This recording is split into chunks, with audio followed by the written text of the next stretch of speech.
Muy buenas tardes. En el marco del 50 aniversario del Instituto de Investigaciones Jurídicas de la Universidad de Costa Rica, les damos una cordial bienvenida a esta conferencia, titulada El reclamo de igualdad sustantiva y justicia distributiva en el derecho de contratos. El día de hoy contamos con la participación del doctor Gustavo Chang Mora, director del Instituto de Investigaciones Jurídicas y quien fue docente catedrático de la Facultad de Derecho de la Universidad de Costa Rica, y con el doctor Esteban Pereira Fredes. Se les informa, podrán realizar sus preguntas por medio del chat del Facebook Live y del Zoom. Las mismas serán contestadas por el expositor al finalizar la exposición.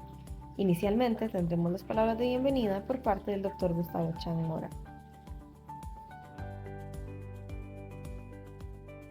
Las gestiones para la creación, la conformación del instituto, comenzaron desde marzo de 1972, cuando la Facultad de Derecho de la Universidad de Costa Rica le presentó al Consejo Universitario una propuesta fundacional del Instituto de Investigaciones Jurídicas. El 10 de abril de ese mismo año, el Consejo Universitario de la Universidad de Costa Rica aprobó por unanimidad la creación de este instituto y se consideró que debería ser una dependencia adscrita a la Facultad de Derecho. El 13 de noviembre de 1972 se aprobó también el reglamento del área de investigación, estableciendo así las bases normativas para el funcionamiento de este instituto. Finalmente fue en el año 1975, digámoslo con precisión, el 23 de junio, que se propuso la consolidación de varios institutos de la Universidad de Costa Rica. Muchos otros institutos están cumpliendo 50 años también, dentro de los cuales estaba, por supuesto, el Instituto de Investigaciones Jurídicas. Corrijo la fecha, fue el 15 de diciembre de 1975, en la cual el Consejo Universitario ratificó oficialmente al Instituto de Investigaciones Jurídicas como parte del grupo de institutos de investigación de la universidad. Esto según el artículo 124 del Estatuto Orgánico reformado ese año, consolidando así la existencia formalmente reconocida en normas de este instituto, el cual tengo el honor de dirigir en este momento. Desde su conformación han habido pues gran cantidad de directores y directoras, ¿verdad? Conviene destacar que en el año 1975, cuando nació el instituto, fue dirigido por una mujer. Es decir, la primera persona que tuvo a su cargo la dirección del instituto fue la licenciada Yeneri Venegas Villegas. Con posterioridad asumió la dirección el doctor Fernando Mora Rojas. Pasaron por esta dirección también la doctora Ligia Roxana Sánchez, el doctor Jorge Enrique Romero Pérez, el doctor Hugo Alfonso Muñoz Quesada, el doctor Jorge Jiménez Bolaños, el doctor Javier Llover Rodríguez. Y finalmente, en el año 2019, asumí, perdón, me faltó el doctor Hugo Alfonso Muñoz Ureña, y finalmente en el año 2019 asumí yo la dirección de este instituto. El instituto, en los últimos 5 años, esto hay que destacarlo, ha organizado más de 150 eventos académicos. Instalamos ya como parte de las actividades anuales de nuestro instituto las denominadas jornadas de investigación. Es decir, tenemos una serie de conferencias que se articulan a lo largo de 3 meses más o menos, en que cada uno de los investigadores, investigadoras de este instituto presentan los avances o los informes finales de sus investigaciones y se organizan mesas de discusión alrededor de estos temas que están siendo presentados por los investigadores. En los últimos 5 años se han presentado alrededor de 74 ponencias en las jornadas de investigación. Hemos realizado 47 seminarios y otras actividades académicas que suman alrededor de 30 a 35 actividades. El instituto en este momento cuenta con 3 revistas. La primera es la revista jurídica Jus Doctrina, que lleva ya 27 números y alrededor de 171 artículos.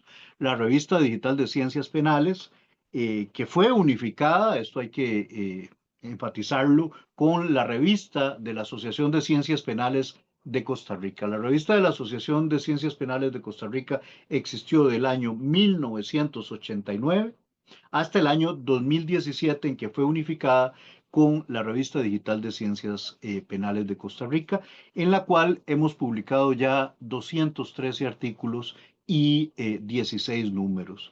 La revista de la Asociación de Ciencias Penales había publicado 31 números y 329 artículos. También está adscrita al instituto la revista más antigua de derecho que existe en el país. Me refiero a la revista de Ciencias Jurídicas que existe desde el año 1963 y que lleva hasta el momento 1163 artículos publicados. Como parte de la renovación que intentamos y que instalamos y que materializamos en el instituto, contamos además con la divulgación de nuestro trabajo, de nuestras conferencias, de los avances de nuestros investigadores, porque nos interesa que haya acción social, es decir, que los resultados y discusiones se proyecten a la comunidad costarricense. Tenemos un canal oficial en YouTube, tenemos nuestras páginas en Facebook e Instagram, donde se divulgan permanentemente las investigaciones, las conferencias, los seminarios, todas las actividades que realizamos. Además, en el portal de revistas científicas de la Universidad de Costa Rica pueden encontrarse en fuentes abiertas cada una de las publicaciones que mencionamos. Y esto ha tenido una importante recepción. Nuestras revistas son visitadas por más de 10.000 personas por año. Las conferencias que colgamos han tenido visualizaciones hasta de 15.000, 20.000 personas.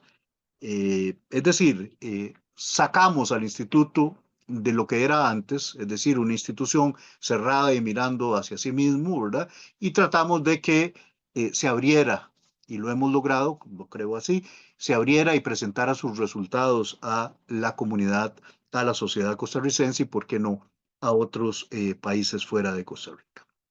Es importante subrayar también que se creó gracias al apoyo del quien fuera decano de la Facultad de Derecho y de la señora decana actualmente, así como por iniciativa de este servidor y de quienes conformaban el Consejo Científico en aquel momento, se creó el primer observatorio sociojurídico de la justicia y las políticas públicas. Hasta donde entiendo es el primer observatorio sociojurídico que existe en Centroamérica y el Caribe para realizar investigaciones de naturaleza sociojurídica. El OJUR, parte del Instituto de Investigaciones Jurídicas, ha divulgado ya su primer informe con una gran cantidad de investigaciones y está pronto a divulgar el segundo informe en el que se presentarán los resultados de 16 investigaciones realizadas por investigadoras, investigadores de este instituto. Justamente al irnos posicionando de esta manera hacia la comunidad costarricense, vinieron aumentando la cantidad de consultas que nos plantea el propio Poder Legislativo de Costa Rica, la Asamblea Legislativa, acerca de proyectos de ley que están siendo discutidos en su seno. Justamente debido a esta creciente cantidad de trabajo, pues contamos con el apoyo de plazas, tiempos dedicados exclusivamente a la evacuación de estas dudas que vienen desde la Asamblea Legislativa, gracias al apoyo del Consejo Universitario. Esta es una breve reseña de lo que fue el instituto, cómo fue creado y de lo que queremos que siga siendo y vaya ampliando en sus alcances, ¿verdad?, la presentación de las investigaciones hacia la sociedad costarricense, hacia otros países. De nuevo, esta es una muy breve reseña que sirve para indicar cuál es la razón de ser de estas conferencias. Estamos de fiesta, estamos de plácemes, estamos celebrando que hay un espacio para la investigación en Costa Rica, ¿verdad? En la Universidad de Costa Rica, y que este espacio no está condicionado ni por factores políticos, ni por censuras, sino por una investigación franca y abierta de cualquier tema que esté relacionado con la ciencia del derecho. Profesor Esteban Pereira, muchas gracias. Realizaremos una breve presentación de su currículum y tendrá la palabra. Muchísimas gracias, don Gustavo. El doctor Esteban Pereira Fredes es licenciado en Ciencias Jurídicas y Sociales por la Universidad de Chile, magíster en Derecho con mención en Derecho Privado por la Universidad de Chile y doctor en Derecho por la Universidad de Girona. Es profesor asistente de Teoría del Derecho y Derecho Privado en la Facultad de Derecho de la Universidad Adolfo Ibáñez de Chile. Además, es codirector académico del diplomado y magíster en Derecho de Daños de Casa de Estudios. Ha sido Visiting Fellow en el Center for the Study of Private Law de Yale Law School en los años 2019 y 2014. Sus intereses académicos están concentrados en teoría del derecho, filosofía política, filosofía del derecho privado y derecho privado. Es autor de la obra ¿Por qué obligan los contratos? Justificación normativa de la obligatoriedad del vínculo contractual. Thomson Reuters 2016. También ha sido editor y coeditor de distintas obras colectivas en España, Colombia y Chile. Asimismo, ha publicado artículos en revistas académicas, capítulos de libros sobre las áreas antes mencionadas. Él mismo recibió el premio extraordinario a la mejor tesis doctoral de la Facultad de Derecho de la Universidad de Girona por su tesis titulada Teoría del contrato, entre la autonomía y el altruismo. Sin más, el tiempo es suyo. Bueno, muchísimas gracias, doctor Chang. Muchísimas gracias también, Diana Jimena, por toda la organización. Estoy muy contento de compartir con ustedes y de acompañarles en este aniversario. Como indicó el doctor Chang, es una muy buena noticia. 50 años no es un plazo menor y qué mejor que formularlo en virtud de un ciclo de conferencias que imagino van a ser muy estimulantes. Permítame, por favor, compartir la presentación para que comencemos a conversar respecto del ámbito de la filosofía del derecho de contratos. Ahí deberíamos estar compartiendo la presentación en modo completo. Me dicen si hay alguna dificultad. Lo mío, como se indicó antes, tiene que ver con el reclamo acerca de la igualdad sustantiva y la justicia distributiva en el derecho de contratos. La aproximación que voy a brindar es evidentemente en el contexto y en el marco de la filosofía del derecho privado y en particular del ámbito contractual. Los propósitos de la presentación son básicamente tres. En primer lugar, vamos a intentar revisar el compromiso que presenta el derecho de contratos con dos nociones o dos ideas. Una es la idea o la noción de igualdad formal y la segunda, el reclamo o el marco de la justicia correctiva. En segundo lugar, vamos a intentar analizar el proceso de revisión, de relectura, de revisitación que hoy en día enfrenta el ámbito contractual, en el cual se abarca tanto la comprensión del contrato como el derecho contractual, así como la teoría general del contrato. Y por último, en tercer lugar, vamos a intentar evaluar en qué sentido el instituto de la ventaja injusta podría encarnar este reclamo respecto del tránsito hacia una preocupación por la igualdad sustantiva y al mismo tiempo por la justicia distributiva en el contexto y en el ámbito contractual. Vamos a construir la presentación sobre la base de tres secciones. La primera, derecho de contratos, igualdad formal y justicia correctiva. La segunda, ajuste, transición y cambio de paradigma. Y por último, la tercera, ventaja injusta, su compromiso sustantivo y distributivo. Iremos de modo progresivo avanzando y transitando respecto a estos tres objetivos y en particular esta estructura también formulada en tres partes. Vamos entonces con la primera sección, derecho de contratos, igualdad sustantiva y, por supuesto, justicia distributiva. Hay una cuestión interesante respecto del modo cómo se posiciona el derecho privado, que es con ciertos compromisos que van a formular un tránsito hacia el ámbito contractual. Si se prefiere, el ámbito contractual va a posicionar un conjunto de elementos que son elementos claves respecto del modo de entender el derecho privado y por lo mismo, consecuencialmente, el derecho de contratos. Hay tres caracteres que han llamado la atención respecto a la reflexión teórica acerca de este ámbito. El primero, la idea de formalidad y abstracción. El segundo, la noción de igualdad y libertad que se maneja. Y por último, el compromiso con un fundamento moral o normativo que se denomina o corresponde a la filosofía individualista. La idea de formalidad y abstracción es una cuestión que incluso en la dogmática civil es una cuestión clara respecto del modo como se construyó el derecho de contratos, cómo se configura el derecho privado y, por supuesto, la manera en cómo se va a entender a la persona o al sujeto que es parte de las prácticas de derecho privado. Hay una noción que Giovanni Tarello denominaba de simplificación jurídica y de igualdad jurídica. ¿Por qué? Porque frente a un fenómeno de pluralidad de individuos ubicados en distintos, por ejemplo, escalafones sociales o estamentos, se pensaba en una persona unitaria, la noción, por ejemplo, de un sujeto único de derecho. Esto permitía flexibilizar y relajar el sistema porque no había un derecho diferenciado según el tipo de persona o destinatario que formaba parte de la respectiva relación jurídica y además permitía formular un esquema igualitario de derecho en particular.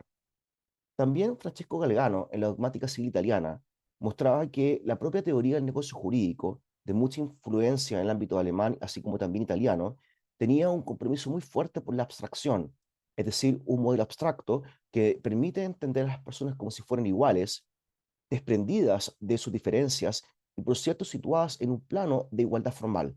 Básicamente son todas y todos sujetos de derecho. Esto es interesante porque la noción de libre mercado también se formula en virtud de un compromiso de abstracción, una imagen muy abstracta que corresponde a una visión formal respecto a los individuos. Es decir, uno podría indicar en particular que tanto el libre mercado como el contrato tienen un compromiso fuerte con la noción de abstracción. También la idea de igualdad y libertad va a ser relevante en el contexto de entender el derecho privado y esto después se va a traspalar y a comunicar al ámbito contractual.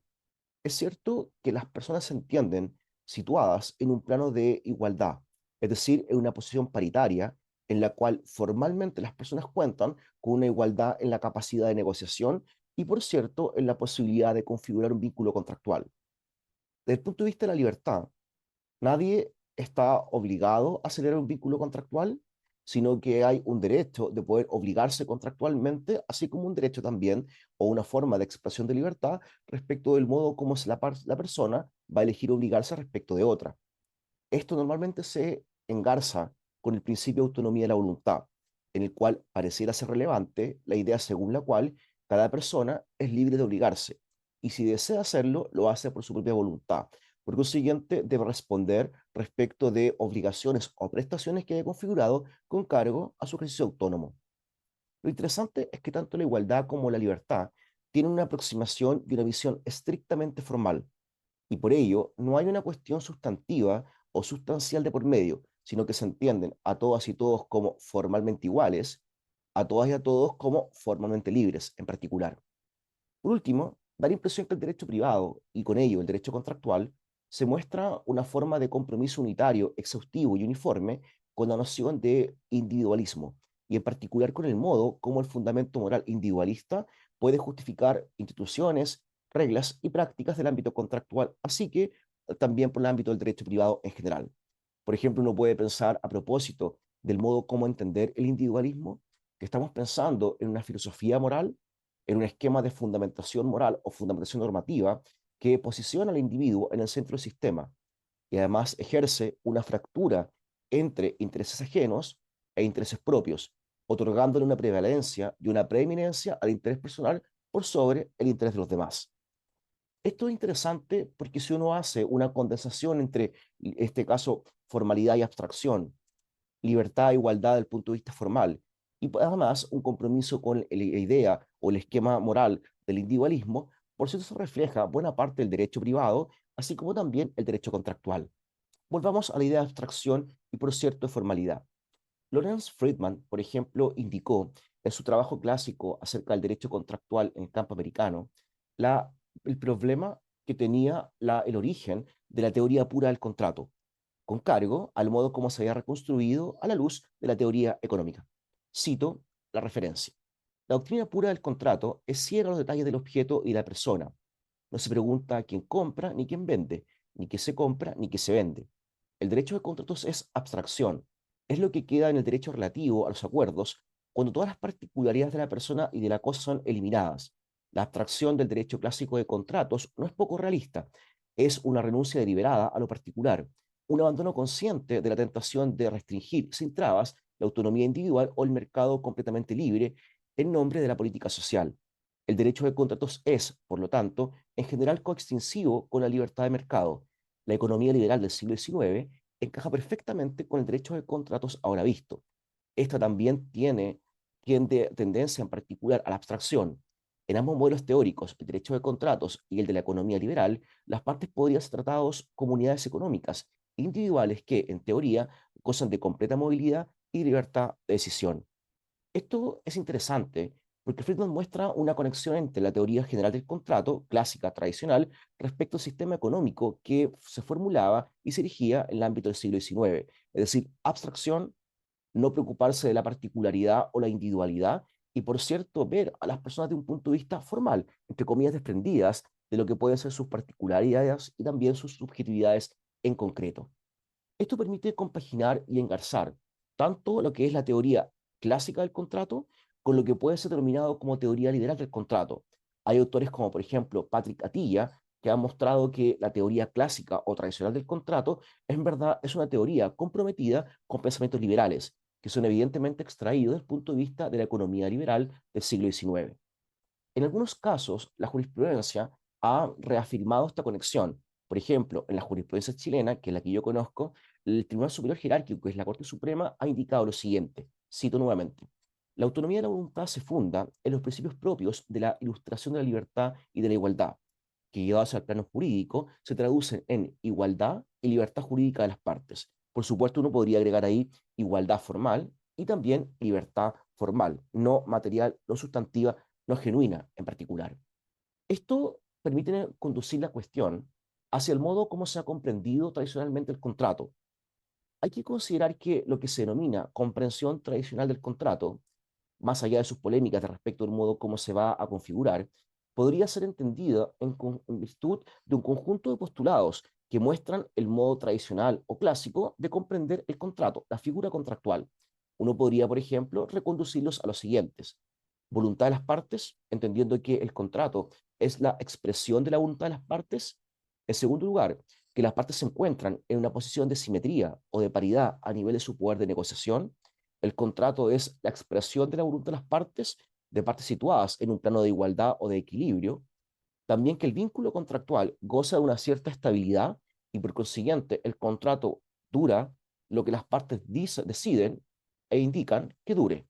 Por consiguiente, hay una suerte de animadversión o de falta de previsión de contingencias. ¿Por qué? Porque evidentemente las partes se consideran como dueñas y propietarias de la relación contractual y de su curso en concreto. También, por ejemplo, uno puede pensar en particular que hay una ausencia de intervención institucional externa. ¿En qué sentido? En concreto, por la idea de que jueces y jueces deberían tener en particular una forma de restricción respecto de intervenir en el vínculo contractual, para, por ejemplo, no afectarlo, no intervenirlo. Creo que Diana tiene ahí la manito y me quiere indicar algo. Sí, doctor, por aquí yo no sé si continúa en la primera diapositiva, pero nosotros nos mantenemos todavía viendo esa, entonces, por si fuera el caso y desea avanzar. Wow. Sí, lo de hecho es avanzado muchísimo y no sabía que no estaban viéndolo. Perdón. No sé qué ocurrió. Déjenme volver entonces a... Bien, creo que ahí están los propósitos. Ahí lo pueden ver cómo estoy cambiando, ¿no? Estoy modificando la página. Sí, ahora sí se ve. Ahora sí, bien. Bueno, les ofrezco excusas en particular. No manejaba que no estaba guiándome, pero vamos haciendo un recorrido breve, ¿cierto? Ahí están los propósitos que hemos formulado para la presentación, la estructura tripartita respecto de los contenidos que vamos a revisar en las tres secciones, y estaban básicamente en la primera sección, que es relativa al derecho de contratos, igualdad formal y además justicia, en este caso, correctiva. Ahí está el esquema que habíamos revisado de formalidad, abstracción, igualdad, libertad, el compromiso individualista y, por cierto, la cita de Friedman que antes habíamos revisado en concreto. Luego, el modo como se había compaginado la teoría clásica del contrato con la teoría liberal y, por cierto, el modo como esto había tenido recepción en el ámbito jurisprudencial, por ejemplo, en el esquema nacional chileno. Y lo último que estábamos, aquí nos quedamos, es en la comprensión tradicional del contrato, en la cual les indicaba que se podía leer la imagen clásica del contrato o tradicional con cargo a cuatro postulados, que fueron los que habíamos desarrollado con anterioridad. Por ello, uno podría pensar, en concreto, que la comprensión clásica del contrato encaja con la idea de teoría clásica del contrato, con el modo como se configura la idea de contratación, el modo como se organiza y se instancia la figura contractual, porque en algún sentido uno podría pensar la comprensión clásica del contrato va a tener una cierta proyección respecto del modo como se organiza y se configura el derecho contractual. Es decir, es fácil entender que una forma determinada de ver el contrato va a incidir en una forma de organizar el ámbito contractual. Acá, por ejemplo, uno pensaría que hay unos ciertos rasgos prominentes que van a ser relevantes. Aquí he cambiado la diapositiva, así que seguramente me están ahí acompañando e indica rasgos, en este caso, prominentes. Uno diría lo que habíamos revisado antes. Hay un rasgo y un aspecto de formalidad de abstracción, de igualdad y libertad formal, y de individualismo como un presupuesto en particular compartido a nivel de fundamento moral. Atilla, por ejemplo, establecía que el modo tradicional y clásico de entender el contrato básicamente se configuraba con cargo a cuatro postulados o cuatro ideas o cuatro consideraciones. Primero, hay una preocupación uniforme por la justicia correctiva o conmutativa, que vamos a ver después va a ser relevante. En segundo lugar, hay una suerte de amparo y protección por la libertad contractual de las partes y desde luego una reticencia a que se restrinja y se invada la esfera de autonomía de las partes en concreto.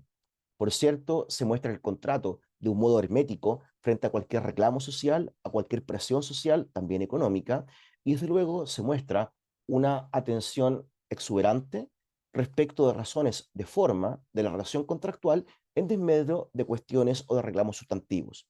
Uno podría pensar que el ámbito contractual, del punto de vista clásico, a nivel de derecho de contrato, informado por una forma determinada de entender el contrato, se puede caracterizar por una primacía, sino una suficiencia absoluta, de cuestiones formales en desmedro de elementos sustantivos o bien materiales, que van a quedar, por supuesto, al margen de la cuestión.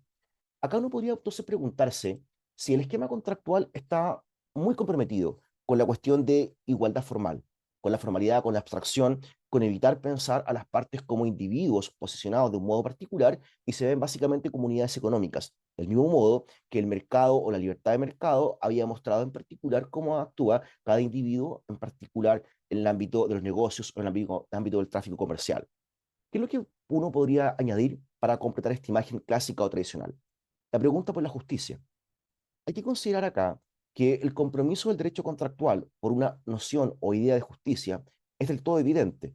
Es difícil pensar al derecho de contrato sino en la medida que haya un compromiso con la noción de justicia. El punto es que se suele entender que la única justicia que va a informar el vínculo contractual y además el derecho de contratos es la justicia correctiva, antes llamada conmutativa. Es una suerte de aproximación monista. ¿En qué sentido? En que la cuestión de la justicia se resuelve con cargo a una forma o a una manera en particular de entender la justicia, que es la justicia correctiva. La reconstrucción de la justicia correctiva es problemática, sobre todo porque hay un vínculo no siempre explicitado entre justicia conmutativa y justicia correctiva. Se suele entender que los orígenes de la cuestión correctiva se remontan a toda la filosofía, por ejemplo, escolástica, en la cual se construye la noción de justicia conmutativa.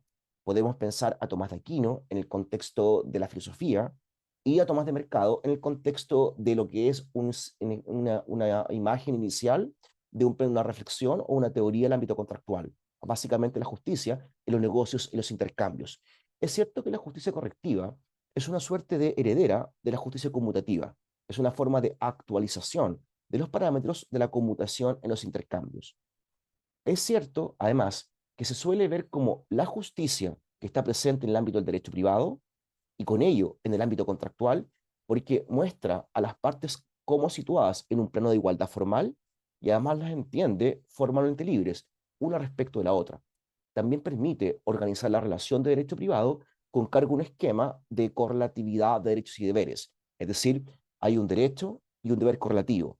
Y por ello, cuando se vulnera un derecho, hay un deber de reparación correlativo respecto a la parte que lo ha vulnerado. Y la parte que ha sido vulnerada en sus derechos va a tener ahora un derecho para reclamar la reparación o la compensación.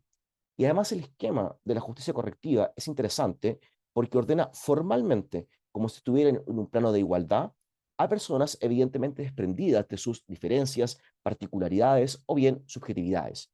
La justicia correctiva, en este marco, es un rasgo, en este caso, determinante y que muestra conspicuamente una idea de consistencia interna de la relación de derecho privado. La justicia, en este caso correctiva, tiene un ámbito de ambición importante. ¿Por qué? Porque quiere cubrir todo lo que tenga que ver con la práctica general de derecho privado, sea en el campo que se formule, en el ámbito de daños, en el ámbito contractual, en el ámbito del enriquecimiento justificado, en el ámbito propietario, etc. El vínculo entre justicia conmutativa y lo que tiene que ver con la justicia correctiva como dijimos, muestra una suerte de actualización de la segunda respecto de la primera. La primera mostraba básicamente la relevancia de una ordenación aritmética que va a promover vínculos e intercambios contractuales que sean considerados como justos, en la medida, por ejemplo, formulaba Aristóteles, que la persona que comienza con 5 termine con 5 y no evidentemente termine en particular después del intercambio con 2. Es decir, hay una suerte de equilibrio y de igualdad formalmente considerada en virtud de un esquema aritmético.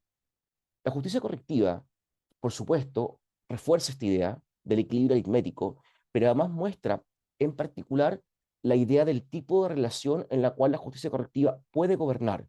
Básicamente una relación entre iguales, formalmente considerados como iguales, en la cual haya una bilateralidad y por consiguiente hay un esquema de reciprocidad y de correlatividad entre derechos y deberes. Cuando se infringe un vínculo de igualdad, se genera un desequilibrio.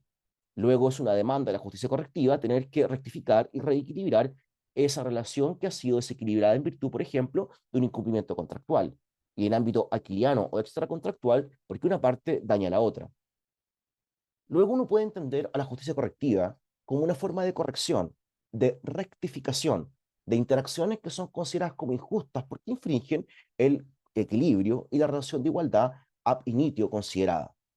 Lo interesante de la cuestión correctiva en el derecho de contratos es que es una buena razón para abstenerse de considerar individualmente o unilateralmente a una de las partes. Por ejemplo, no puede reconocer a una parte como débil, no puede reconocer a una parte como un contratante vulnerable.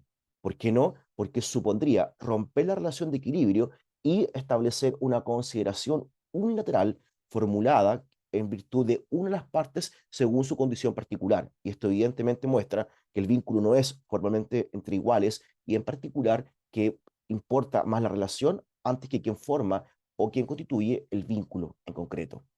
Acá uno puede pensar que el rendimiento de la cuestión correctiva es enorme, porque permite organizar la práctica contractual y muestra que normalmente el derecho del contrato está sustentado con cargo a exigencias o demandas de justicia correctiva.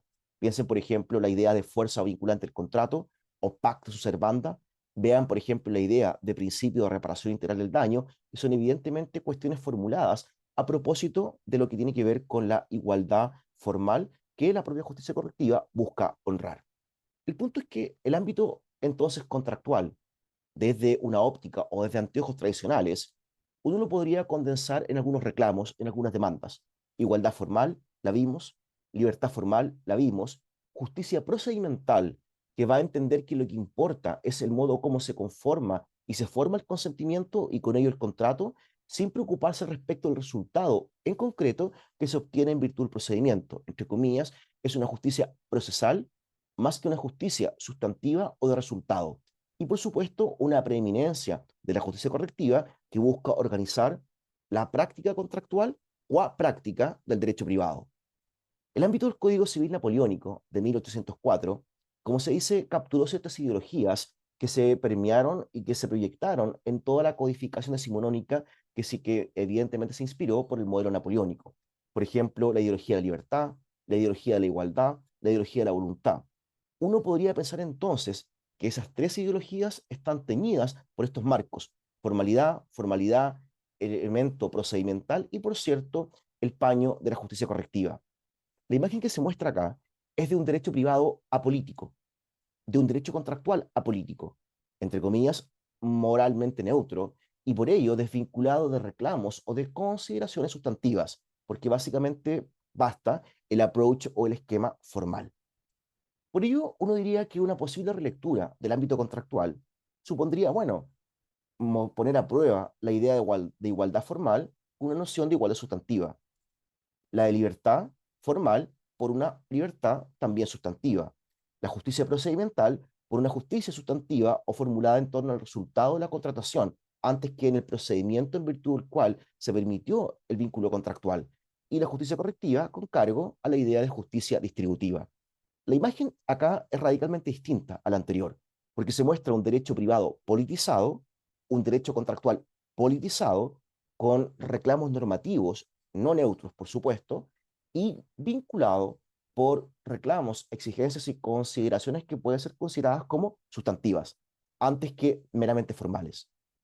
Esto es interesante porque en la filosofía del derecho contractual han habido imágenes respecto de que algo ha cambiado en lo contractual. Por ejemplo, se ha hablado de la noción de muerte del contrato por Gilmore.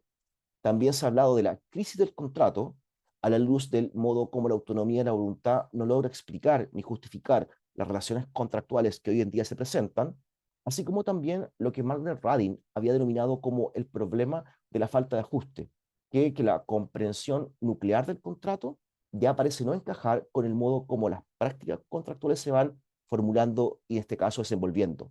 Piense, por ejemplo, lo que significa una contratación despersonalizada, la contratación electrónica o clic, respecto de la forma como se entendía clásicamente la contratación, que era evidentemente un vínculo personalizado entre una parte con la otra parte, en la cual se negociaba cláusula por cláusula en un plano de igualdad en particular. Es decir, ese modo de entender la contratación da la impresión, no tiene mucho que ver con el modo como hoy en día leemos la contratación.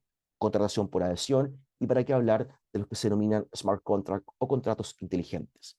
Acá, entonces uno podría pensar que quizás hayan instituciones contractuales que son fuertemente formuladas con este compromiso formal y la evitación de la dimensión o el plano sustantivo sustancial. Por ello, un derecho de contratos clásico, que está inspirado en una forma clásica de entender el contrato, tiene estatutos que reflejan esta formalidad. Por ejemplo, lo podemos ver a propósito del esquema de vicios de la voluntad o vicios del consentimiento. Acá, en diversos casos de los vicios de la voluntad, se devela que el compromiso por la igualdad es meramente formal. En el error, en la fuerza o intimidación, en el dolo o maquinación fraudulenta, y si también lo prefieren, en la lesión. La forma de libertad que está en juego es una forma que teóricamente se podría denominar una libertad negativa. Es decir, libertad, por ejemplo, de amenaza de fuerza moral.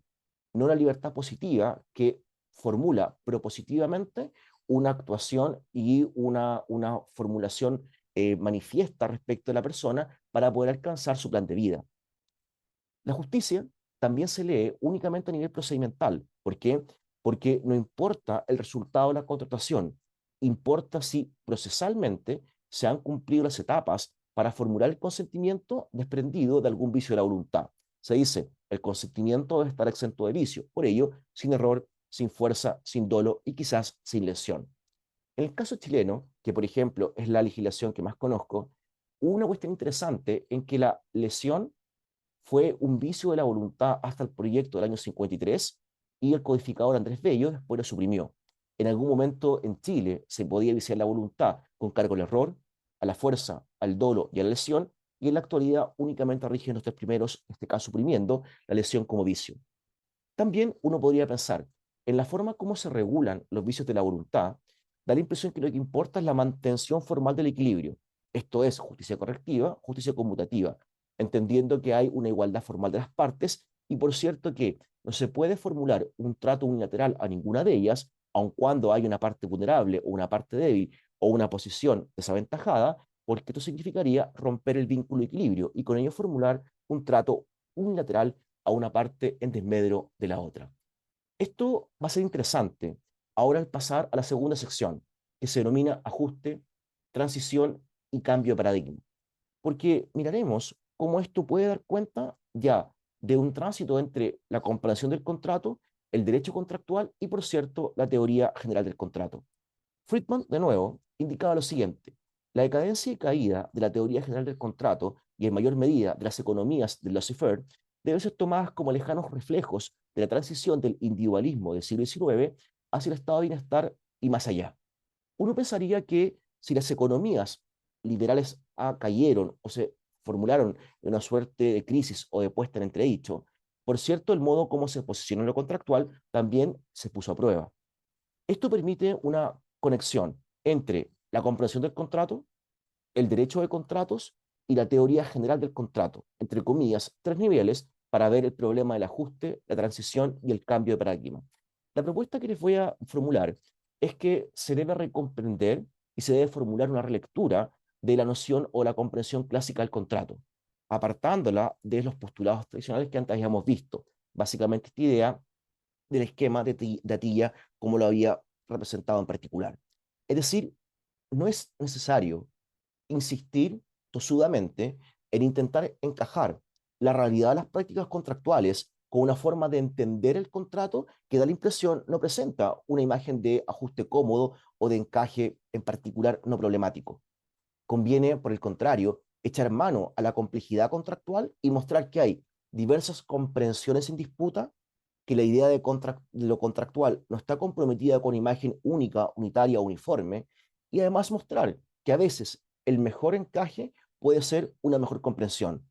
Esto supone la renuncia a la idea de unidad, de uniformidad, de homogeneidad en lo contractual y evidentemente un abrazar, atender y suscribir a una imagen de complejidad, heterogeneidad, diversidad, fisuras en el campo de lo contractual.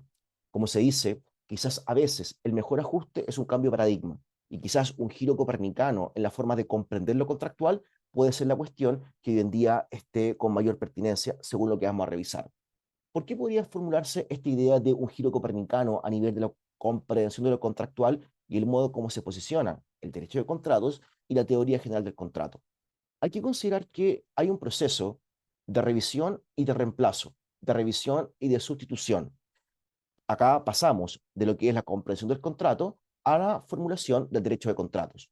Siempre se ha entendido que hay algo así como una suerte de movimiento del derecho clásico de contratos al derecho contemporáneo del ámbito contractual. Por ejemplo, se puede representar en la noción de Figuier, según la cual quien dice contractual dice justo. Cuando Figuier establecía que se puede predicar la justicia de lo contractual, da la impresión que está pensando en un derecho contractual muy distinto al derecho contractual con el cual hoy en día nos relacionamos. Uno podría pensar, ¿cómo se reconstruye entonces la evolución o el cambio o el movimiento?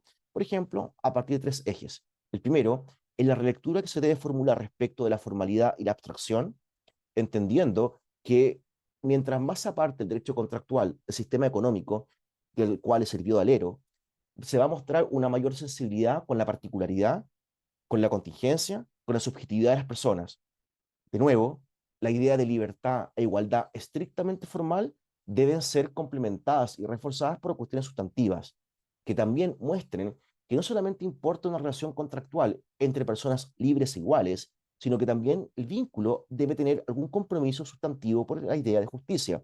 Son relaciones contractuales justas y no solamente relaciones contractuales.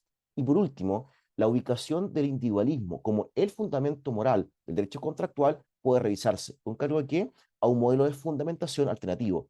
He propuesto en algunos trabajos la idea de altruismo moderado para dar cuenta de la complejidad normativa del derecho contractual, y hay quienes creen que la noción de solidaridad puede ser un ideal regulativo valioso para incorporar o bien para explicitar en el campo del derecho de contratos.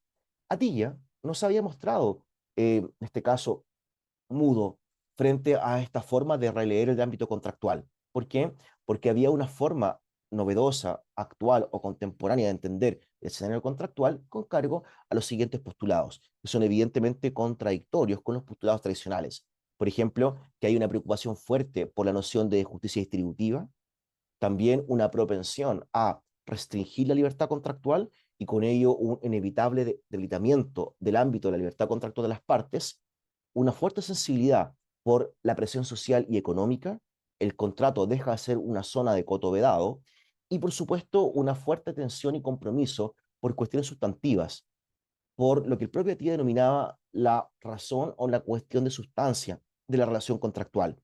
Entre comillas, el interés en la justicia es procedimental, pero no solo procedimental, es también sustantivo. ¿Por qué? Porque comienza a ser relevante abrir metafóricamente el contrato y determinar el contenido del contrato, más allá de que las partes se hayan sujetado a lo que tiene que ver con un cierto procedimiento preestablecido para formular su voluntad y con ello conformar el consentimiento como acuerdo de voluntades. Lo que es cierto es que también hay que develar el papel de la justicia distributiva en este escenario. Y a continuación intentaré dar cuenta de ello. Cuando uno piensa en la idea de justicia distributiva en el campo contractual, hay que efectuar una diferenciación entre compromisos distributivos que podría tener el ámbito contractual y efectos distributivos. Lo segundo, da la impresión, es de perogrullo. Nadie podría dudar que una relación contractual tiene una consecuencia distributiva respecto de riesgos, derechos, obligaciones, etc. La cuestión relevante es la primera, si el derecho contractual presenta o no, exhibe o no un compromiso por demandas distributivas. Anthony Cromman entendió que todo vínculo contractual debía ser entendido a propósito de la voluntariedad de los contratos a la luz de elementos distributivos, y por ello que la justicia distributiva podría juzgar la obligatoriedad de los vínculos contractuales. Aditi Bakshi, por ejemplo, ha establecido que la justicia distributiva debería estar incorporada en la estructura general del derecho contractual, reconocérsele como parte de esta estructura composición general. ¿Por qué? Porque no puede entenderse el ámbito contractual general sin una apertura y sin albergar elementos distributivos. Lo que ocurre, decía Bakshi, es que se suele ver a la cuestión distributiva como ajena al campo contractual, pero esto supone que el derecho contractual presenta un compromiso con la idea de consentimiento. El problema es que hay muchos vínculos contractuales y muchos deberes que no se pueden fundar en el consentimiento, y allí puede tener un papel importante, llamativo, preponderante, el reclamo distributivo. Puede ser que la justicia correctiva funcione frente a deberes consentidos, pero a deberes no consentidos por las partes, la distributiva puede decir mucho. Papagiannis, por ejemplo, ha indicado que, lógicamente, la justicia correctiva presupone a la distributiva, en el sentido que para haber incorrección o algo que hay que rectificar por la vulneración de un derecho, tiene que haber previamente una distribución de derechos, y por consiguiente hay un posicionamiento lógico en la cual solo puede haber funcionamiento de la justicia correctiva una vez que ya ha operado la justicia distributiva. Por consiguiente, no se puede expandir. Lo interesante es que si uno acude a la filosofía política, Rawls, en su teoría de la justicia, establecía misteriosamente que el derecho privado no forma parte de la estructura básica de la sociedad liberal, bien organizada, decente. El derecho privado no forma parte de esto, sí, por ejemplo, el ámbito tributario con los impuestos, y cuesta entender cómo el ámbito contractual no forma parte del esquema de justicia respecto a sociedades justas. ¿Por qué? Porque uno podría pensar, si el derecho contractual puede entenderse institucionalmente de acuerdo a cánones de justicia o no, un derecho contractual justo debería ayudar con mayor o menor fuerza a la configuración de una sociedad justa en particular.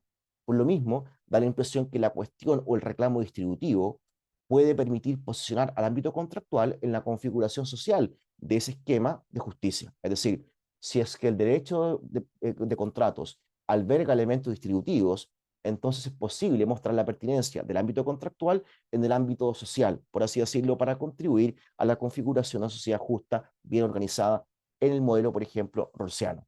El rendimiento de este tipo de justicia distributiva es interesante porque permite fundamentar la relación contractual, pero con cargo a otra forma de igualdad, no la igualdad formal, sino una igualdad sustantiva, material, con una fuerte sensibilidad por la simetría de las partes y, por supuesto, por una preocupación explícita hacia momentos de vulnerabilidad de algunas de las partes contratantes, las partes que no están situadas en un plano de igualdad. Por consiguiente, hay que actuar en consideración a la posición particular que ocupa el individuo, y no en abstracto, no de modo formal.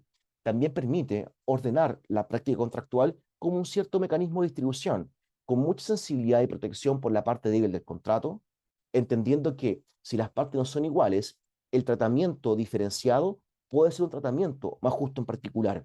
No hay que olvidarse que el derecho de consumo se independiza del ámbito civil porque reconoce lo que hoy en día parece evidente, que las partes no están situadas en un plano de igualdad, y por consiguiente el derecho privado puede formular un trato cautelar y también formular tutelas y reforzar tutelas a medida que una parte se pueda considerar más o menos débil, más o menos vulnerable. Como se sabe, son términos relacionales que dependen de con quién se coteje en particular. Por último, en la segunda sección, uno diría, acá conviene apostar por la noción de complejidad. ¿Por qué? Porque puede ser que no haya solo una forma de ordenar el derecho contractual, sino que el derecho contractual supone una diversidad de compromisos, de formas de composición y de funcionamiento. Cuando se dice murió el contrato por Gilmore, el contrato ha muerto, bueno, puede ser que el derecho contractual no ha muerto. Es decir, el derecho contractual alberga diversas clases de demanda respecto de igualdad y de justicia, que pueden ser distintas a la noción de igualdad formal y justicia correctiva. Ya vamos a ver cómo. Zimmerman, por ejemplo, estableció que en sus estudios de derecho contractual a nivel comparado europeo, se podían formular algunas pistas del modo como había evolucionado el contexto contractual. Cito la frase. Incremento, lo que él observa es que hay un incremento en el significado dado a la lealtad de las partes, a la protección de la confianza, a las exigencias de cooperación y la necesidad de considerar el interés de la otra parte o la justicia sustantiva del contrato, no formal en particular. Sean estos o no los términos con los cuales este cambio de énfasis se realice en cualquier sistema dado. Vamos a la última parte, la última sección, que se denomina ventaja injusta, su compromiso sustantivo y distributivo. ¿Qué ocurre entonces con la teoría general del contrato? Hemos avanzado de la comprensión del contrato al derecho de contratos y ahora, último estadio, la idea de teoría general del contrato. Por supuesto, hay que revisar la noción de formalidad y abstracción. Los esquemas puramente formales suelen mantenerse y mostrarse rígidos frente al cambio de cuestiones. Por consiguiente, el mundo cambia, más el esquema no cambia. Eso se presenta en la economía, así como también se debería presentar en el derecho contractual. El punto es que al releer los postulados de la comprensión clásica del contrato y el modo como se configura el derecho clásico de contratos, uno podría pensar que esto va a tener algún grado de impacto, de incidencia en la forma de organizar instituciones contractuales que responden a la idea de complejidad en el campo contractual. Es decir, hay un vínculo entre la justicia contractual, entre la igualdad contractual y también elementos distributivos. Y por ello, la cuestión de la igualdad y de la justicia pueden en particular desentrañarse y develarse con cargo a cierto tipo de instituciones que pueden ser no mayoritarias, pero tampoco son necesariamente periféricas en concreto. ¿Cuáles pueden ser? Bueno, la noción de equilibrio contractual, la idea de ventaja injusta, de lesión subjetiva objetiva, de protección del contratante débil o el favor débilis, el abuso del derecho y, por cierto, la excesiva onerosidad sobreviviente. Me voy a quedar con uno. Voy a ilustrar el problema a propósito de la ventaja injusta. La ventaja injusta sería una institución o un instituto que permite, que contribuye a posicionar ambas cuestiones, la igualdad sustantiva y no solamente formal, y la justicia distributiva y no solamente correctiva. ¿Por qué? Porque permite demostrar una convivencia virtuosa entre ambas clases de consideraciones, la cuestión por la justicia, que no es solo formal, la cuestión por, perdón, la cuestión por la igualdad, que no es solo formal, y la cuestión por la justicia, que no es solo correctiva. Esta institución de la ventaja injusta se ha posicionado en los textos de derecho armonizado de contratos, por ejemplo, en soft law, en los cuales se configura la idea de que hay una represión, de que una parte pueda explotar a otra parte vulnerable, aprovechándose de su vulnerabilidad y con ello obtener un beneficio desmedido, un beneficio exagerado. Por ejemplo, en los principios latinoamericanos de derechos de contratos se establece como parte de los vicios de la voluntad, junto con el error, el dolo, la intimidación. Se denomina ahí excesiva desproporción. En los principios europeos se habla de beneficio excesivo o ventaja injusta. En el draft del marco común de referencia se habla de explotación indebida. Y en los principios UNIDROIT se habla, por ejemplo, de excesiva desproporción. La idea es que, por ejemplo, una familia de migrantes llega a nuestro país y llega en muy malas condiciones, por supuesto, después de un trato y de condiciones adversas, y llega a un domicilio y pide alquilar una habitación, y el precio que se formula por la habitación es un precio desbordante en particular, porque muestra que la parte que arrienda va a aprovechar la vulnerabilidad de la parte arrendataria, elevando el precio y obteniendo con ello una excesiva desproporción o una ventaja injusta o un beneficio, una ventaja excesiva. Es decir, la parte que está en mejor posición termina explotando a la parte que se encuentra en una posición de vulnerabilidad. ¿Qué indigna de esto? Indigna, evidentemente, la cuestión de la igualdad, pero también la cuestión de la justicia. ¿Por qué? Porque da la impresión que la ventaja injusta muestra una preocupación no solo por la igualdad formal, sino también sustantiva, porque reconoce mejor posición, reconoce pie de vulnerabilidad y reconoce que una parte puede aprovecharse de la vulnerabilidad de la otra. El compromiso ya no es solo la cuestión de la justicia procedimental, de la formación de la voluntad, sino que también del resultado de la contratación. ¿Por qué? Porque acá no es solamente un tema de infracción al proceso de consentimiento, sino que también una parte obtiene una ventaja o un beneficio excesivo o desmedido con cargo al trato explotativo que ha formulado respecto a otra parte. Y con ello, además, el reclamo cambia, porque el reclamo no es solamente de conmutación, el reclamo distributivo. Es decir, Hay una parte que se encuentra en una posición distributiva injusta originaria y después de la transacción queda en una posición distributivamente peor de como antes se encontraba. Cuando uno piensa en esta institución que se denomina ventaja injusta, o si lo prefieren, no explotar a la otra parte del contrato y aprovecharse su vulnerabilidad, se muestra cómo se puede incorporar consideraciones sobre el modo de entender la igualdad entre las partes, no de un modo formal, sino ahora de un modo sustantivo. Se muestra por qué el trato explotativo se va a reflejar precisamente porque no hay igualdad formal, sino que en verdad tampoco existe igualdad sustantiva o material. Es decir, es un reclamo por una forma fuerte de entender la igualdad. Básicamente, la noción de igualdad formal, que es teórica, es abstracta, como la vimos, esconde la posibilidad de que una parte se pueda aprovechar de la debilidad o vulnerabilidad de la otra. También la cuestión de la justicia. Piensen que acá la posición es de injusticia distributiva ex ante del intercambio o transacción e injusticia distributiva ex post después del acuerdo. ¿Por qué? Porque la familia inmigrante ya estaba en una posición distributivamente injusta ex ante, pero después de la transacción o el acuerdo queda en una posición aún peor. Si lo prefieren, sería una situación de injusticia distributiva agravada o reforzada, evidentemente después del trato explotativo. Es cierto que explotar a una parte contratante por su pie de vulnerabilidad es una cuestión distributiva y de hecho se justifica la intervención del dispositivo contractual con cargo a un resultado distributivo que parece inaceptable y evidentemente una conducta que no es una forma de reflejar la justicia en el ámbito contractual. Creo yo que esta institución permite cerrar el sistema. ¿Por qué? Porque complejiza el número de compromisos normativos que exhibe el ámbito contractual, muestra cómo se puede reivindicar la justicia sustantiva desde el derecho privado y no apelar al derecho de consumo, que es una actitud que hoy en día se muestra en el sentido de que, bueno, si queremos posicionar la cuestión de la justicia, de la igualdad, en este caso sustantiva, hay que acudir al ámbito del consumo. Acá es dentro del campo contractual en el cual hay un reclamo claro respecto de la igualdad sustantiva y no meramente formal.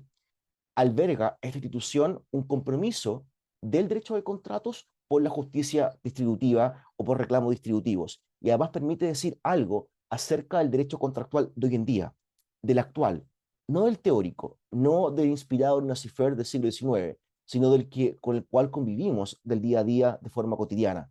Y también permite engarzar el derecho contractual con este canon de complejidad y no de una pretensión de uniformidad. Hart lo indicaba en el año 61, la teoría jurídica pecó de tener una pretensión de uniformidad y querer reducir la complejidad del fenómeno a una explicación unívoca. El ámbito contractual, creo yo, pecó de la misma pretensión de uniformidad. Esto muestra que hay más de una forma de entender la igualdad, más de una forma de entender la justicia en el campo contractual.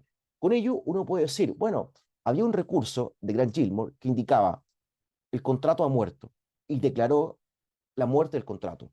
Quizás uno pueda pensar que esa figura de que murió algo en el ámbito contractual puede leerse de un modo optimista como una oportunidad para reivindicar y revisar lo contractual con cargo a su complejidad. ¿Por qué? Porque la noción de complejidad debería incidir con mayor o menor fuerza en la comprensión del contrato, en el derecho de contratos y en la teoría general del contrato. ¿A nivel de qué? De recuperación y de renovación. El contrato hay que renovarlo. Es una renovación particular, preguntándonos por qué es valiosa la relación contractual. Y la cuestión de la renovación va a ser más bien general, porque va a abordar el derecho de contratos, así como la teoría general del contrato. ¿Cómo vamos a diseñar y articular la empresa de renovación de este plano general? Es evidentemente una discusión, pero Gilmour nos puede indicar algo. Gilmour establecía, el contrato está muerto, pero quién sabe qué improbable resurrección puede traernos el tiempo de Pascua.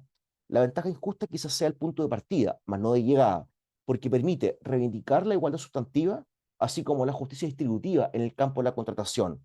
Muestra un desafío a la comprensión clásica del contrato y muestra cómo la relación contractual conversa con el derecho contractual, así como la teoría general del contrato, con cargo a qué? A elementos, entre comillas, políticamente comprometidos. Si antes parecía el derecho contractual neutro, aséptico, ahora pensamos en un derecho contractual politizado y no indiferente frente a la diferencia, frente a la falta de igualdad o de justicia.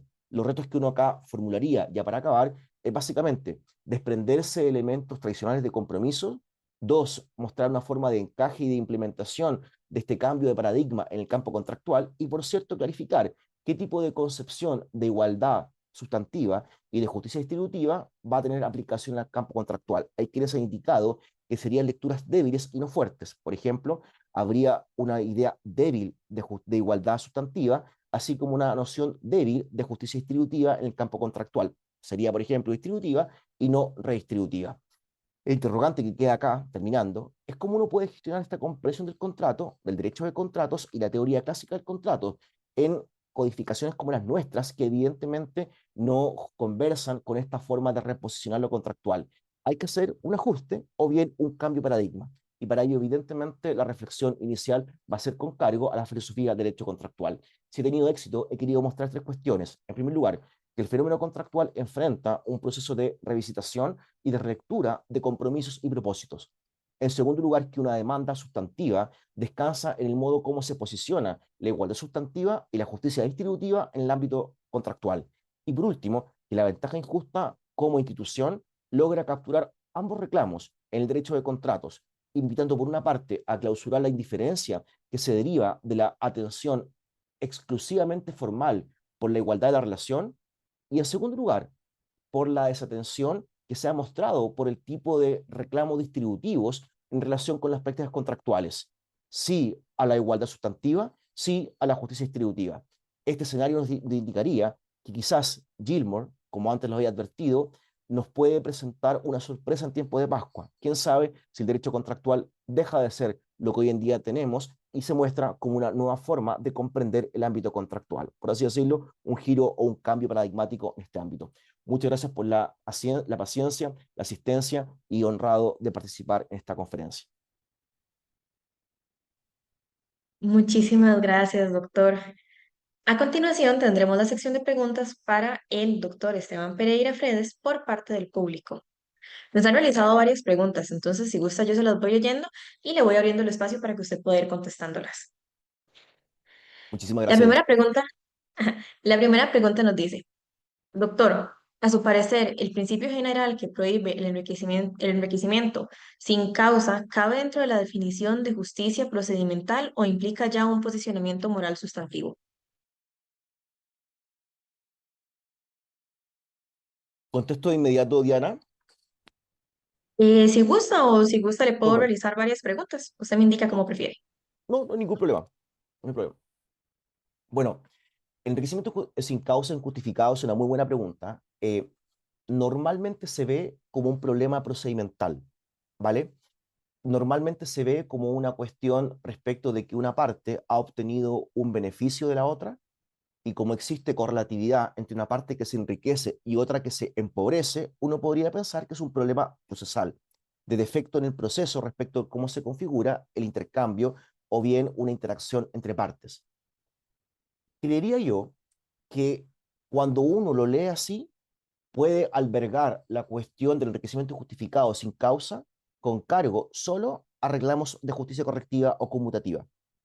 Pero esto debería ser un error, porque se ve como una cuestión meramente formal y por ello que puede ser albergado e informado por reclamos correctivos, hay que corregir el enriquecimiento, nadie se puede enriquecer a expensas de otra persona y por consiguiente hay que devolver el reembolso, la restitución, lo que se denomina actium reimverso, para corregir o restablecer el equilibrio. Pero de nuevo, es una cuestión meramente formal. La pregunta es la pregunta que formulaba James Gordley. Es decir, ¿hay una cuestión también distributiva de por medio cuando uno piensa en la idea de enriquecimiento justificado sin causa y por ello un reclamo de igualdad sustantiva también? Yo pensaría que sí. Gordley decía, hay que preguntarse por qué el derecho contractual reclama y reprocha que alguien se enriquezca a expensas de otra persona. Da la impresión que ahí también hay una cuestión de distribución y por ello uno podría pensar que el resultado es distributivamente injusto y por consiguiente hay una consideración con cargo a la titularidad de las propiedades y el modo como se formulan los bienes de un lado respecto de otro, y el desplazamiento patrimonial es reprimido. Y la forma de devolución, entre comillas, restablece también una noción de igualdad sustantiva y si lo prefieren, alberga también un reclamo distributivo.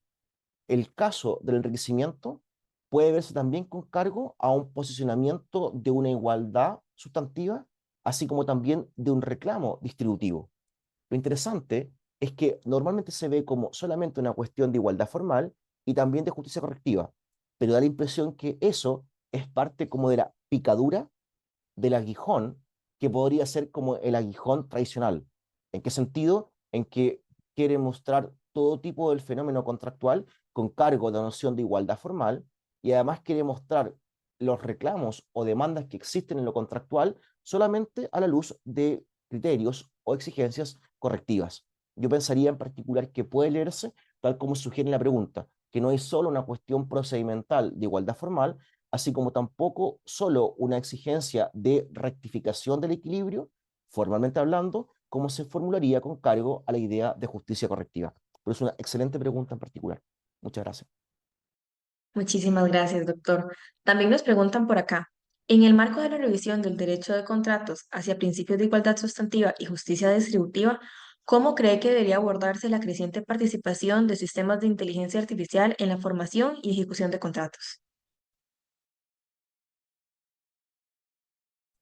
Otra gran pregunta. Eh, ¿Es un problema en particular cómo se va a gestionar los casos de IA en el campo contractual? Piensen, por ejemplo, que la evolución respecto de esto parte de la noción de contrato electrónico y ahora una forma de contrato electrónico que se denomina contrato inteligente o smart contract. Uno pensaría que respecto del contrato electrónico, la teoría general del contrato pudo, con mayor o menor comodidad, asentarse y, entre comillas, absorber los retos. Por ejemplo, se muestra esto a nivel de formación del consentimiento, por ejemplo, a nivel de remedios contractuales, de cumplimiento e incumplimiento, básicamente de capacidad negocial también. Las categorías del derecho contractual tradicional pueden, en mayor o menor medida, establecerse frente a un contrato formulado en virtud de un esquema o un soporte electrónico. Otra cuestión tiene que ver con la formulación de IA, por ejemplo, en los casos de smart contract o de contratación electrónica. Da la impresión que allí hay un desafío de marca mayor porque hay presupuestos de la contratación que son adversariales respecto del modo como se entiende clásicamente la contratación. Por ejemplo, la idea de que haya contratación evidentemente de modo personalizado, también que exista una contratación en la cual lo importante no siempre es el texto, sino que también la relación contractual sustantiva que se configura entre las partes contratantes, así como también la idea de que pueden haber contingencias que pueden ser resueltas a propósito de la actuación de las partes, por reglas de renegociación, reajuste, readaptación, o también, por ejemplo, de interpretación contractual. Entonces, en un caso de un contrato que se autoejecuta o se cumple de modo automático y además según tecnología que es irreversible, la irreversibilidad es también una propiedad de este tipo de contratación. Por supuesto que el ámbito contractual tiene un desafío muy, muy grande y tengo la impresión que no va a ser el mismo resultado que ocurrió con la contratación electrónica, por así decirlo, que el derecho clásico de contratos y la teoría general del contrato haya podido gestionar con mayor o menor esfuerzo a la contratación electrónica, no asegura que vaya a poder lograrlo en la contratación inteligente, porque ahí hay una modificación respecto al modo como se entiende la noción de cumplimiento, de incumplimiento, hay un problema con los remedios contractuales, no se sabe bien cómo operan bien los vicios de la voluntad, y además está el problema de que el texto es en verdad el código, el software, el programa.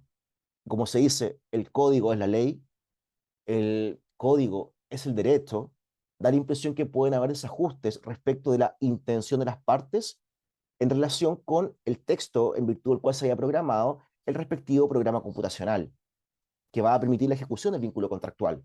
Entonces uno pensaría, precisión, por supuesto, rapidez, por supuesto, eficiencia, por supuesto, pero pueden haber problemas sustantivos. Hay quienes dicen que aun cuando el código sea la ley, estos contratos, si se les llama contratos, tienen que estar en el marco del derecho contractual general, de las prácticas contractuales, y ahí tendría, por supuesto, que regir el ámbito contractual. Pero piensa solamente en el modo como la buena fe debería operar de un modo fuertemente diferenciado en un contrato de los comunes y corrientes respecto a un contrato que se ejecuta de modo automático, sin que haya posibilidad de revertir esa ejecución. Ahí evidentemente hay un problema de actuación diferenciada. Yo creo que es un reto en particular. Lo que es cierto es que si se adopta la comprensión clásica del contrato que vimos al comienzo y se organiza el derecho del modo clásico, derecho de contratos, así como se articula la teoría general del contrato, según lo vimos del modo tradicional, es mucho más complicado formular el engarce. Si se efectúa el cambio paradigmático en el modo como se comprende, cómo se organiza el derecho contractual y cómo se articula la teoría general del contrato, da la impresión que podría uno mostrar mayor optimismo. Pero con la forma rígida de entender la contratación desde el punto de vista tradicional, es mucho más complicado formular la operación de engarce o de posicionamiento. Muchas gracias. También muy buena. Muchísimas gracias. Tenemos una tercera pregunta que nos señala, haciendo una referencia al lenguaje jurídico empleado en la Convención de Viena sobre los tratados internacionales, ¿ve usted algún inconveniente en aplicar sus presupuestos teóricos sobre la justicia en lo que respecta, mm, disculpe, en lo que respecta a los tratados internacionales y el papel de los estados como altas partes contratantes? Muchísimas gracias. Otra buena pregunta. Por supuesto, estamos hablando acá de contratación entre particulares, ¿cierto?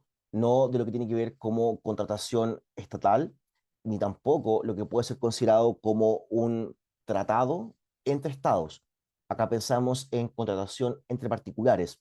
La idea de una negociación entre estados para convenir un contrato, un convenio, un pacto, por supuesto, tiene un conjunto de reservas y matices en relación con mi explicación. También la contratación que se puede denominar como vertical o administrativa puede no encajar con la forma como yo lo he descrito acá. Lo que yo sí pensaría es que el modo como he mostrado la contratación tiene o es representativa respecto de la contratación entre particulares. Allí está el problema de la igualdad formal, de la libertad formal, de la formalidad y abstracción, del compromiso con el fundamento moral individualista y después cómo esto se va a releer con cargo, por ejemplo, al compromiso por la justicia correctiva y después distributiva, así como la igualdad formal y la igualdad sustantiva. Pensaría que el espectro de explicación muestra un caso de la contratación y no tiene necesariamente un compromiso o pertinencia respecto de otros espectros o marcos teóricos en el cual se configura la idea de contrato. También piensen que quienes son publicistas defienden la autonomía de la contratación administrativa respecto de la contratación entre particulares y quienes se dedican al ámbito del derecho internacional público defienden la autonomía de la contratación, entre comillas, a nivel de convenios, de pactos o de tratados respecto de la contratación entre particulares. Por consiguiente, es cierto que va a haber una fractura o una decisión entre esos puntos. Y en verdad, para mí es un problema porque suelo reconocer las especificidades respecto de cada ámbito en particular. Muchísimas gracias. Nos preguntan por medio del chat de Facebook. ¿La relectura del derecho de contratos hizo que esa rama del derecho pase a formar parte del derecho privado, más ya no del derecho civil? Otra muy buena pregunta. El derecho de contratos, por supuesto, siempre va a ser derecho privado, siempre. Es una parte importante, sino el corazón, como decía Pablo Grossi, junto con el derecho de propiedad, de lo que es el derecho privado. El derecho privado moderno se construyó con cargo a la noción de propiedad y de contrato. Por ende, nunca va a dejar de ser derecho privado. La cuestión acá importa determinar qué cuenta como derecho privado y el modo como se traza la diferencia entre derecho privado y derecho público. Si derecho privado significa no contener reclamos sustantivos, un derecho no politizado o bien apolítico, no albergar compromisos sustantivos y meramente construir el derecho de contratos con cargo al canon de formalidad y abstracción, vaya, da la impresión que el derecho privado es muy privado y por supuesto hay una fuerza de repliegue respecto al ámbito privado en relación con el público. Yo pensaría que el derecho contractual, incluso en su relectura, va a seguir siendo derecho privado o una parte importantísima del derecho privado. La pregunta es si el modo como uno efectúa la relectura del derecho contractual puede incidir en una posible relectura del derecho privado general, por así decirlo, extendiendo o ensanchando sus fronteras, sus límites y por supuesto mostrando una suerte de relectura respecto del modo como se configura la distinción entre un sector y otro.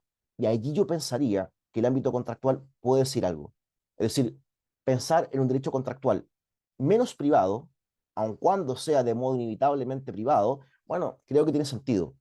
Hay que pensar, por ejemplo, que una cuestión que habíamos conversado respecto de, ¿puede el derecho privado ser parte del contexto de una sociedad bien organizada en términos rawlsianos?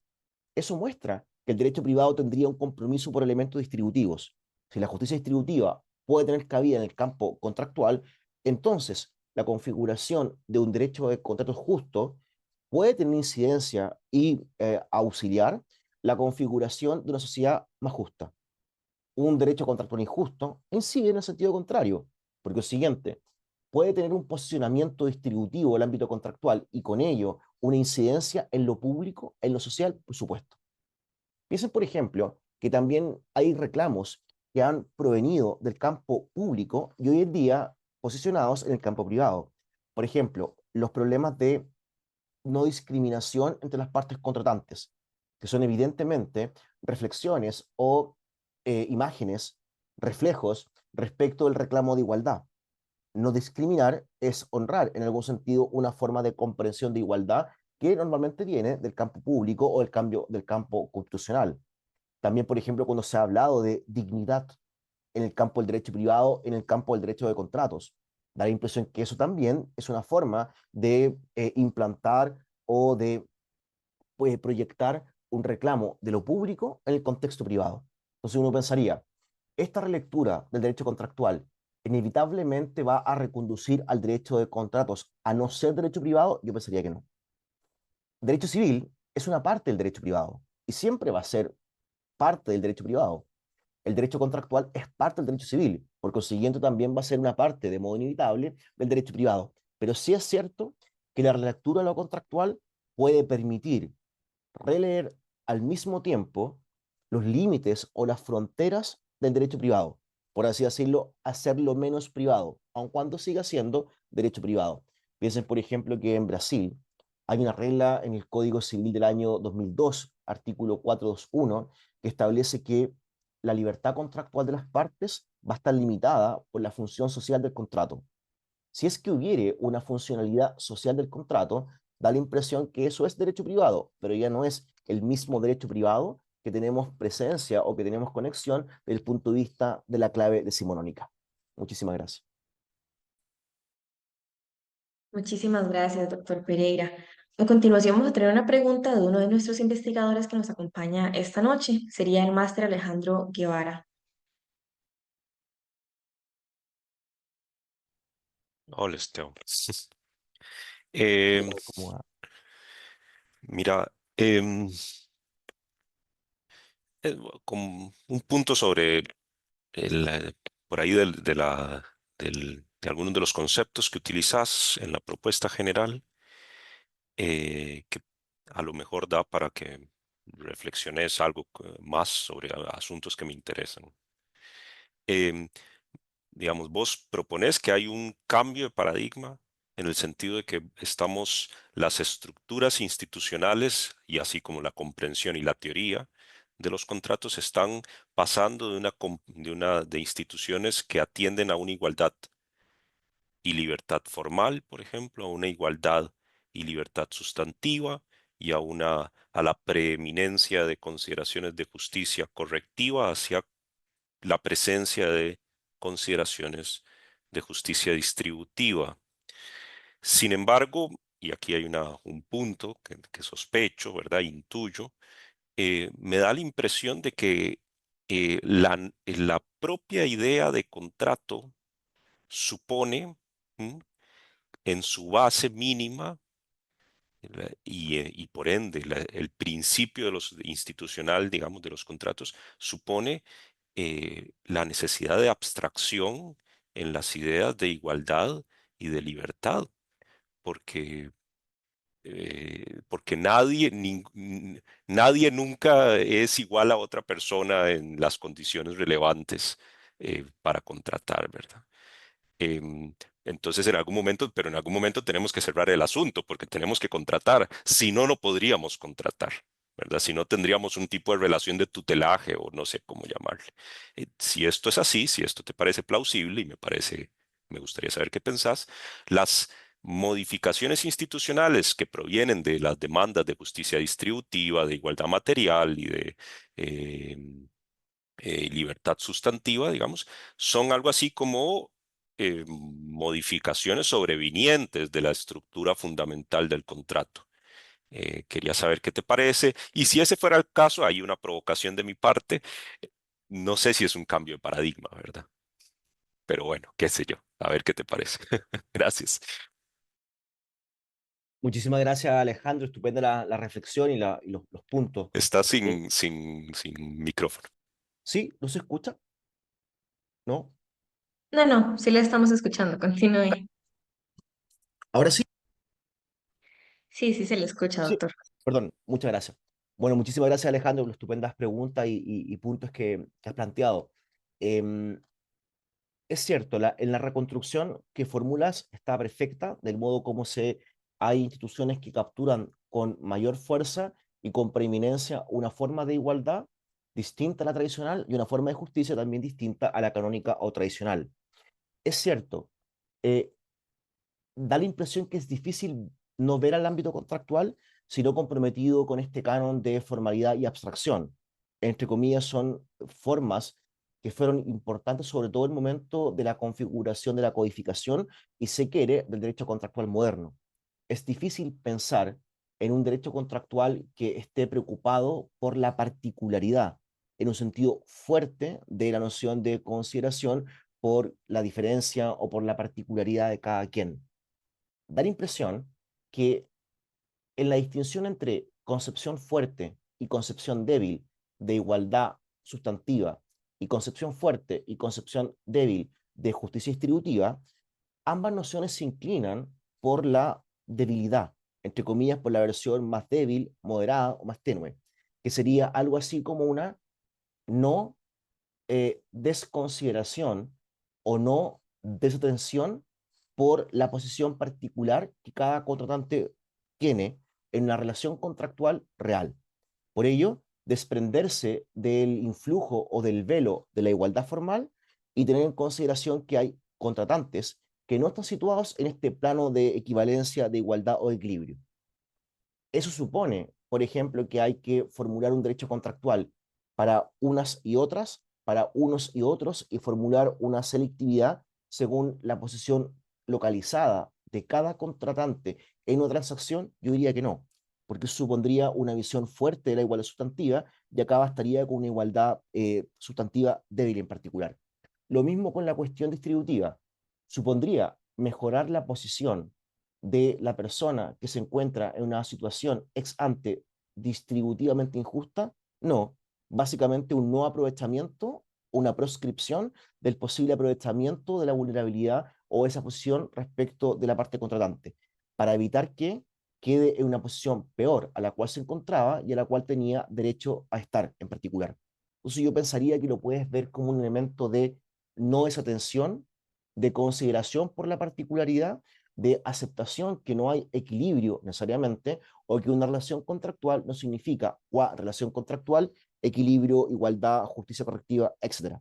Pero evidentemente uno lo puede ver como un dispositivo de contención antes que una forma fuerte de entender igualdad sustantiva, que el ámbito contractual debe hacernos realmente iguales unos a otros y unas a otras, así como también que el derecho contractual debe formular situaciones de justicia distributiva en cada caso, porque evidentemente esto supondría un reclamo también de una incidencia redistributiva.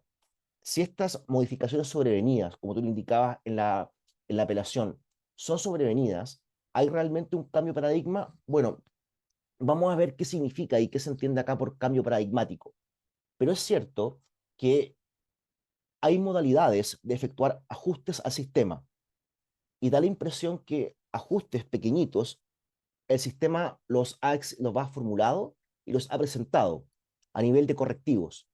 Pero yo lo pienso como una cuestión de cambio de paradigma, porque no solamente pone en cuestión ciertas instituciones que son parte del derecho contractual o que pudieran serlo, sino que también toca la cuestión respecto de cómo se comprende el contrato, cómo se organiza el derecho de contratos y cómo esto incide en la teoría general de la contratación. Por ello, en estos tres niveles, efectuar ajustes que sean como consecuenciales o transversales, me da la impresión que no son ya solamente ajustes. Es decir, acá habría una cuestión paradigmática en el sentido de que, dado que hoy se entiende el contrato de un modo distinto a como antes se entendía, se organiza el derecho contractual de un modo distinto a como antes se organizaba. Y con ello, los institutos y el funcionamiento de la teoría general del contrato varía radicalmente respecto de su posicionamiento clásico o tradicional.